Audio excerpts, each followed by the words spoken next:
혹시 이유 없이 피곤하고 아침에 몸이 좀 무겁고 여기저기 쑤시고 이런 느낌 자주 받으세요? 이걸 그냥 피곤해서 그래 하고 넘기기 쉬운데요. 어쩌면 이게 당신 몸속에서 암이나 치매, 당뇨, 심장병 같은 큰 병의 불씨를 키우는 그 만성염증의 신호일 수도 있다는 거죠. 미국 타임지에서는 은밀한 살인자라고까지 불렀다잖아요. 오늘 딥다이브에서는 당신이 공유해 주신 자료들 보면서요. 이 만성염증 대체 뭔지 좀 파헤쳐 보고요. 약보다 어쩌면 더 근본적인 해결책이 될 수도 있는 거, 항염증 라이프 스타일의 핵심 딱 짚어드릴게요. 근데 사실 염증이라고 다 나쁜 건 아니잖아요. 상처 났을 때 빨갛게 붓고 열나는 급성염증은 오히려 우리 몸 지키는 고마운 소방수 같은 거죠. 며칠이면 딱 사라지고요. 네, 맞아요. 아주 유능한 소방수죠. 근데 만성염증은 이게 좀 다릅니다.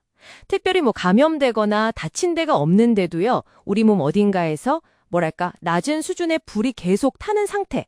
네, 그런 거예요. 면역 세포들이 임무를 안 끝내고 온 몸을 막 돌아다니면서 염증 물질, 그러니까 사이토카인이나 활성산소 같은 걸 계속 뿌려대요. 이게 마치 불도 안 났는데 소방수가 계속 물 뿌려서 집 기둥 썩게 만드는 거랑 비슷해요. 멀쩡한 세포랑 조직까지 손상시키는 거죠. 보이지 않는 불이라. 그럼 이걸 어떻게 알 수 있는 거죠? 자료들 보니까 혈액 검사 얘기가 많던데요. 특히 그 고감도 C반응성 단백질, HSCRP랑 호모시스테인 수치가 중요하다고 하더라고요. 네, 맞아요. 그 두 가지가 아주 중요한 단서가 될 수 있습니다. HSCRP는 몸 전체의 어떤 미세한 염증 상태를 보여주는 염증 성적표 같은 거예요. 특히 앞으로 심혈관 질환 위험이 얼마나 될지 예측하는 데 도움이 되고요. 호모시스테인은 아미노산의 한 종류인데 이게 수치가 높아지면 혈관벽을 직접 손상시켜요. 그래서 제2의 콜레스테롤 이렇게 부르기도 하죠. 비타민 B군, 특히 엽산이나 B6, B12 부족하면 이게 높아지기 쉽거든요. 그러니까 건강검진하실 때 이 수치들을 한번 꼭 확인해 보시면 좋아요. 보통 HSCRP는 1.0 미만, 호모시스테인은 9.0 미만, 이걸 목표로 관리하라고 권합니다. 이야, 이 조용한 염증이 암, 치매, 당뇨, 심혈관 질환, 요즘 사람들 걱정하는 병이랑 다 연결된다는 게 진짜 놀랍네요. 아니, 어떻게 이게 다 이 모든 병의 공통뿌리가 될 수가 있는 거죠? 만성염증은 정말 다양한 방식으로 병의 씨앗을 뿌리고 또 키웁니다. 암을 예로 들면요, 염증이 DNA 손상을 일으키고 암세포가 더 잘 자라게 만들고 심지어 암세포에 영향 주는 세혈관까지 만들게 도와요. 그야말로 암세포가 크기 좋은 기름진 땅을 계속 만들어주는 셈이죠. 실제로 서울대병원 연구 결과 보니까 만성염증 수치가 높으면 암 발생 위험이 남성은 38%, 여성은 29%나 올라간다고 해요. 뇌 건강, 특히 치매랑은요? 어떻게 연결되는 건가요? 뇌 속에는 미세 악요세포라는 면역세포가 있어요. 평소에는 뇌를 보호하고 청소하는 역할을 하거든요. 근데 만성 염증 상태가 되면 이 세포들이 약간 맛이 가서 오작동을 일으켜요. 오히려 건강한 신경세포를 공격하기 시작하는 거죠. 이게 알츠하이머병 같은 퇴행성 뇌질환의 아주 중요한 원인 중 하나로 밝혀지고 있습니다. 그럼 당뇨나 심혈관 질환도 비슷한 원리겠네요. 염증이 그냥 시스템을 망가뜨리는 거군요. 그렇습니다. 당뇨병 같은 경우는요, 염증 물질이 세포가 인슐린에 제대로 반응 못하게 만들어요. 혈당 조절 호르몬이잖아요, 인슐린이. 이게 바로 인슐린 저항성인데 제2형 당뇨의 핵심 원인이거든요. 심혈관 질환은요, 만성염증이 혈관 안쪽 벽, 그 내피세포를 손상시키고 그 상처난 자리에 콜레스테롤이랑 염증 세포들이 막 엉겨붙어서 플라크라는 기름때 덩어리를 만들어요. 이게 점점 쌓이면 혈관이 좁아지고 딱딱해지는 동맥경화가 되는 거죠. 와, 들어보니까 진짜 우리 몸 곳곳에 그냥 다 영향을 미치네요. 그럼 이 염증의 불씨는 대체 어디서 오는 걸까요? 원인을 알아야 끌 텐데요. 네, 그 원인이 놀랍게도 바로 여러분의 일상 습관에 있습니다. 자료들을 종합해보면 크게 4가지 주범을 꼽을 수 있겠더라고요. 잘못된 식단, 그리고 만성 스트레스, 잠 부족한 거, 또 운동 부족, 이거예요. 식단 이야기가 진짜 많이 나오던데 특히 설탕이나 흰 밀가루 같은 거 있잖아요. 정제 탄수화물, 그리고 트랜스 지방, 가공식품 이런 게 문제라는 거죠. 그리고 그 최종 당화 산물 AGS, 라는 염증 물질 만든다고요? 네, 정확해요. 최종 당화산물 AGS는 당분이 단백질이랑 딱 붙어서 변성된 물질인데요. 이게 세포 노화랑 염증을 직접 막 일으켜요.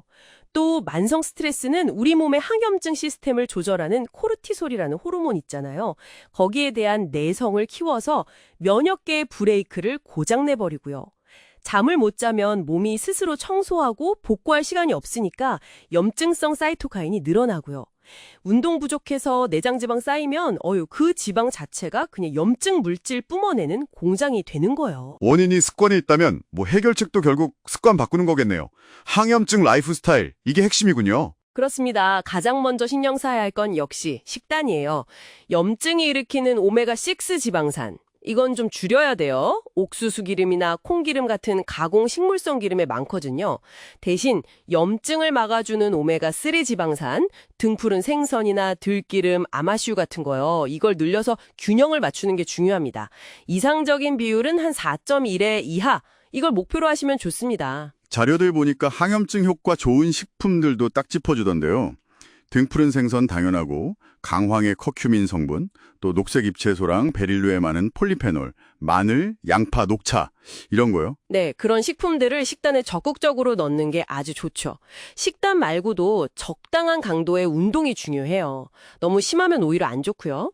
숨이 약간 찰 정도의 유산소 운동, 걷기나 조깅 같은 거 주 3에서 5회 정도? 그리고 근력 운동도 주 2와 3회 꾸준히 하면요.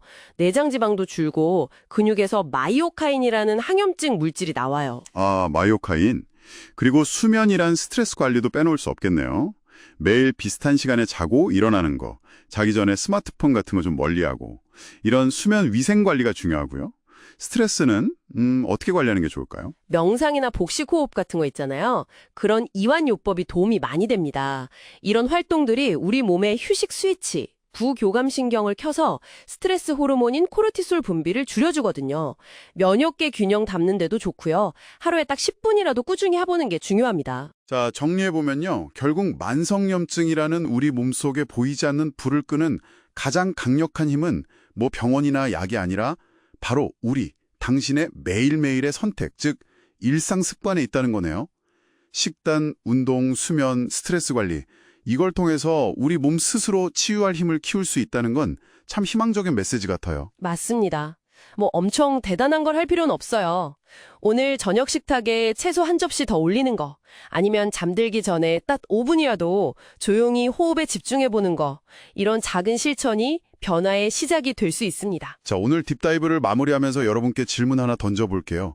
만성염증이 암, 치매, 당뇨, 심혈관 질환, 이렇게 많은 현대 질병의 공통된 뿌리라면요. 어쩌면 우리는 너무 오랫동안 각 질병의 증상만 보고 그걸 관리하는 데 집중해온 건 아닐까요?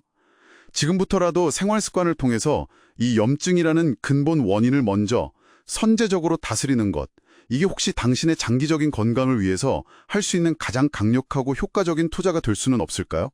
한번 깊이 생각해 보시면 좋겠습니다.